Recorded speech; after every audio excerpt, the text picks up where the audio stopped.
The result factory.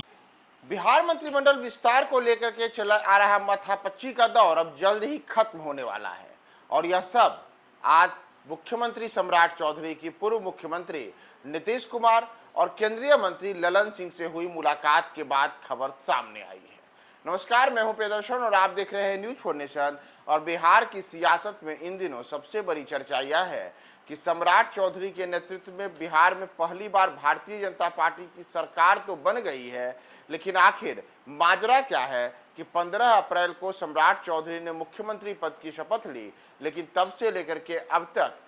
मंत्रिमंडल विस्तार को लेकर के किसी प्रकार की कोई पहल नहीं हुई है। आपको याद होगा कि 15 अप्रैल को सम्राट चौधरी ने मुख्यमंत्री पद की शपथ ली थी, जबकि जदयू कोटे से नीतीश कुमार की पार्टी के दो वरिष्ठ नेताओं विजय कुमार चौधरी और विजेंद्र यादव ने इन दोनों ने मंत्री पद की शपथ ली थी और बिहार में उप मुख्यमंत्री का पदभार संभाला था। तो एक मुख्यमंत्री और दो उप मुख्यमंत्रियों के सहारे ही अभी पूरा बिहार चल रहा है। और ऐसे में एक बड़ी चीज है कि आखिर भीतर खाने है क्या बात, जिस कारण से अब तक मंत्रिमंडल विस्तार नहीं हुआ है। तो उसके पर हम जाएं, उसके पहले आपको बताएं कि आज सुबह सुबह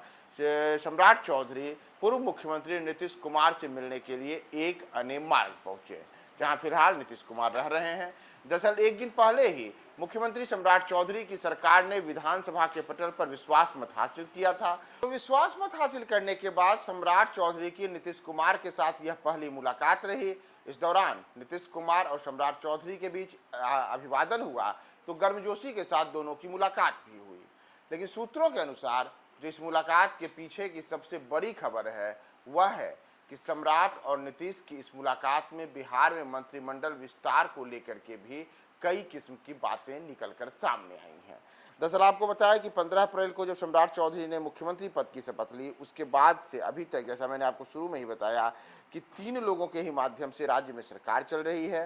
तो राज्य में मंत्रिमंडल विस्तार कब होगा और मंत्रिमंडल विस्तार के दौरान किस दल को, यानी कि एनडीए में जो भी 5 प्रमुख दल हैं, जैसे भारतीय जनता पार्टी, साथ ही साथ जनता दल यूनाइटेड, चिराग पासवान की पार्टी लोजपा रामविलास, जीतन राम मांझी की पार्टी हिंदुस्तानी अवाम मोर्चा, उपेंद्र कुशवाहा की पार्टी राष्ट्रीय लोक मोर्चा, इन सब दलों को उचित प्रतिनिधित्व मंत्रिमंडल में चाहिए। तो मंत्रिमंडल का इस बार का नया मौजूदा स्वरूप क्या रहेगा, इसे लेकर के भी कई किस्म की बातें होने की खबरें सामने आई हैं। सूत्रों का कहना है कि नीतीश कुमार और ललन सिंह, जो कि जदयू के वरिष्ठ नेताओं में तो एक है ही, साथ ही साथ नीतीश कुमार के बेहद खास माने जाते हैं। तो इन सब के बीच आगे किस प्रकार से रूपरेखा तय की जाए, इसे लेकर के मामूली स्तर पर आज बातचीत हुई है। और वहीं मंत्रिमंडल विस्तार कब होगा, तो इसके लिए पहले ही भारतीय जनता पार्टी के शीर्ष नेतृत्व ने तय किया है कि 29 अप्रैल को जब पश्चिम बंगाल में विधानसभा चुनाव के दूसरे चरण का मतदान खत्म हो जाएगा,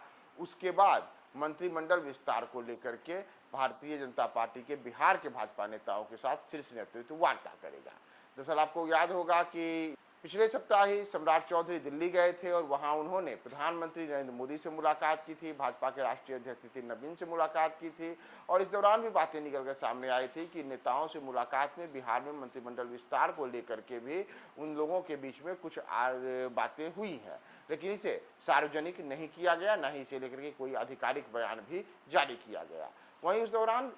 अमित शाह, जो कि देश के गृह मंत्री भी हैं और भाजपा के शीर्ष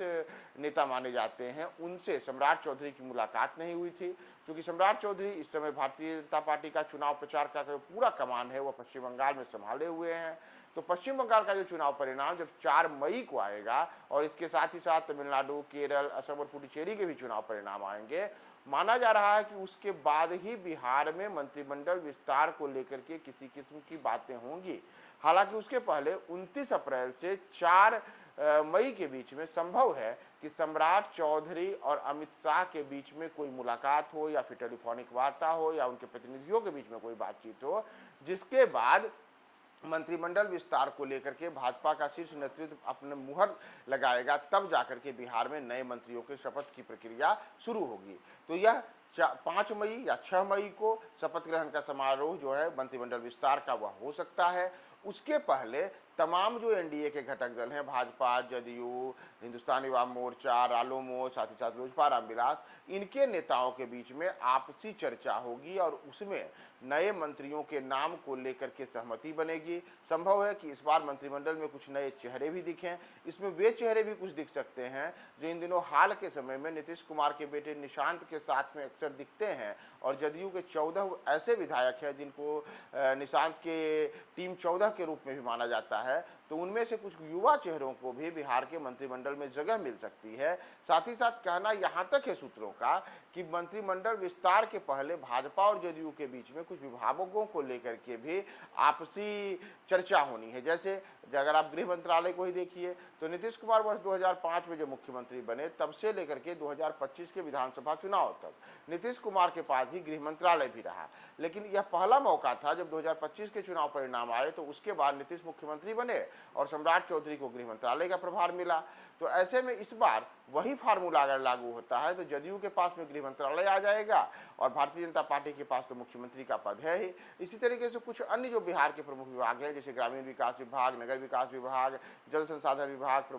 पथ निर्माण विभाग, पीएचडी, तो ये कुछ ऐसे विभाग हैं जिन्हें लेकर के भी दोनों दलों के बीच में कुछ आपसी सहमति बनेगी और उसके बाद कुछ विभागों का फेरबदल एक दूसरे में हो सकता है। तो ये कुछ ऐसे पेच हैं जिन्हें सुलझाना है और उन सब को सुलझाने के बाद ही मंत्रिमंडल विस्तार का जो पूरा फलसफा है वह सामने आएगा। तब जाकर के मंत्रिमंडल विस्तार संभव है कि 5 मई या 6 मई को हो। उसके पहले आज नीतीश कुमार, सम्राट चौधरी और साथ ही साथ ललन सिंह के बीच की जो मुलाकात हुई है यह मुलाकात बेहद अहम मानी जा रही है और इसीलिए सूत्रों का कहना है कि इस मुलाकात के पीछे भी एक बड़ी बात है कि आगे कैसे मंत्रिमंडल विस्तार की पेचीदगियों को दूर हटाया जाए, तमाम गांठों को खोला जाए, उसके लिए आज आपसी चर्चा हुई है। तो आगे मंत्रिमंडल विस्तार को लेकर के क्या क्या अपडेट्स निकलकर सामने आता है, हम आपको तमाम अपडेट्स बताएंगे। बने रहे न्यूज़4 नेशन के साथ।